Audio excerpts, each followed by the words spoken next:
ఒక ప్రశ్నను చూద్దామమ్మా. రమేష్ గారు అడుగుతున్నారు ఈ ప్రశ్నను హైదరాబాద్ నుంచి. అక్షయ తృతీయ రోజున ఎలాంటి దానాలు చేస్తే పుణ్యప్రదం? చూసారా, బంగారం కొనాలా అని అడిగిన ప్రశ్న అడిగారు. ఇప్పుడు మళ్ళీ ఎలాంటి దానాలు అన్నారు. అక్షయ తృతీయ అన్నది దానాలకే ప్రసిద్ధమైనటువంటిదమ్మా. ఈనాడు ఏం పని చేసినా దాని యొక్క ఫలితం అంతు లేకుండా ఉంటుంది. అక్షయం అని చెప్పాం కదా, ఫలితం అక్షయం. ఇప్పుడు ఉదాహరణకి ఒక మంచి పని చేసాం, ఆ పనికి ఇంత పుణ్యం అనుకుందాం. ఈనాడు గనక ఆ మంచి పని చేస్తే ఈ పుణ్యం ఖర్చు అవ్వదు, ఎంతైనా ఇంకా తోడిన కొద్దీ వస్తున్నట్టుగా వస్తుంది. అంటే ఈనాడు మనం ఏ మంచి పని చేసినా దాని యొక్క ఫలితం అంతు లేకుండా ఉంటుంది, ఇంత అంత అని ఉండదు. కనుక ఈనాడు ఏం దానం చేయాలో కూడా మనకి ధర్మశాస్త్రాలు స్పష్టంగా చెప్పాయమ్మా. ఇప్పటికే వైశాఖానికే వేసవికాలం వచ్చేస్తూ ఉంటుంది. అటువంటి ఈ సమయంలో ఇవ్వవలసినటువంటి దానాల గురించి తప్పనిసరిగా వాళ్ళు చెప్పింది ఏమిటి అంటే, ప్రపాదానం చేయమన్నారు. ప్రప అంటే చలివేంద్రం అంటాం. చలివేంద్రం అంటే తెలుసు కదా, మంచినీళ్ళు చక్కగా దారిన వెళ్ళేటటువంటి వారికి బాటసార్లందరికీ ఉచితంగా మంచినీళ్ళని ఇచ్చేటటువంటి ఒక పందిర్లాగా వేసి, చలవ పందిర్లాగా వేసి పెడతారు. అటువంటి దాన్ని ప్రప లేక చలివేంద్రం అంటాం. అటువంటిది దానం చేయాలి.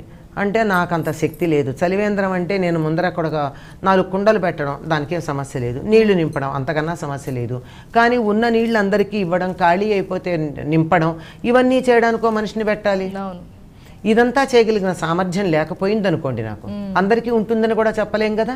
అటువంటప్పుడు చక్కగా ఇంతకు ముందే ఒక కొత్త కుండ కొని దాన్ని కడిగి 2-3 రోజులు నీళ్లు పోస్తే కానీ కొత్త కుండలో నీళ్లు వాడకానికి పనికిరావు.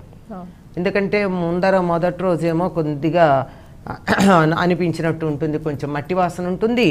2-3 రోజుల పాటు అందులో నీళ్లు తాగినట్టయితే గొంతు కాస్త పట్టేసినట్టు అవుతుంది. అందువల్ల 2-3 రోజుల పాటు దాన్ని ముందరే కొని నీళ్లు పోసి ఉంచి కడిగి శుభ్రం చేసి, ఈనాడు అంటే అక్షయ తృతీయ నాడు దాంట్లో సుగంధి జలాన్ని పోసి, అంటే సుగంధి జలం అంటే ఆ నీళ్లల్లో కాస్త ఏలకపొడి కానీ లేదా మల్లెపూలు లాంటివి కానీ వేసి వాటికి మంచి వాసన వస్తుంది కదా, అటువంటి పరిమళంగా ఉండేటటువంటి నీటిని పోసి దానిపైన కొత్త మూకుడు పెట్టి, మూకుడు లేకుండా కుండ ఇవ్వకూడదు. ఈ కుండతో పాటే మూకుడిని కూడా నీళ్లలో నానబెట్టడం, కడగడం చేస్తాం. ఇవన్నీ చేసి దానం ఇవ్వాలి. మనకి ధర్మశాస్త్రాల్లో ఎక్కడా కూడా దానం ఇవ్వడానికి తగినటువంటి వ్యక్తిగా ఒక బ్రాహ్మణుడి గురించి చెప్పారు. బ్రాహ్మణుడు అనగానే మనకి వెంటనే ఇదేదో కుల వ్యవస్థ ఏం కాదు. అప్పుడు మన గ్రంథాల్లో చెప్పబడినటువంటి బ్రాహ్మణ శబ్దం కులానికి సంబంధించింది కానే కాదు. బ్రహ్మజ్ఞానం కలిగిన వారు, లౌకిక వ్యవహారాల్లో పెద్దగా దృష్టి లేనివారు, ఎప్పుడూ చదువు మీద వేదం మీద దృష్టి కలిగిన వారు, ఇంకా చాలా ఉన్నాయి నిర్వచనాలు, మనకు అర్థమయ్యే భాషలో నేను చెప్తున్నా. అటువంటి వారికి దీన్ని కుండని దానం ఇస్తారు. నీటి కుండని, నీరు నిండిన కుండని. ఇది ఇచ్చేటప్పుడు ఎప్పుడు దానం ఊరికే ఉండదండి, దానంతో పాటు దక్షిణ ఉంటుంది. దక్షిణ లేని దానం ఉండదు. కనుక ఎవరికి ఓ శక్తి ఆ రోజుల్లో రూపాయి పావలా పెడితే అబ్బో చాలా ఎక్కువ.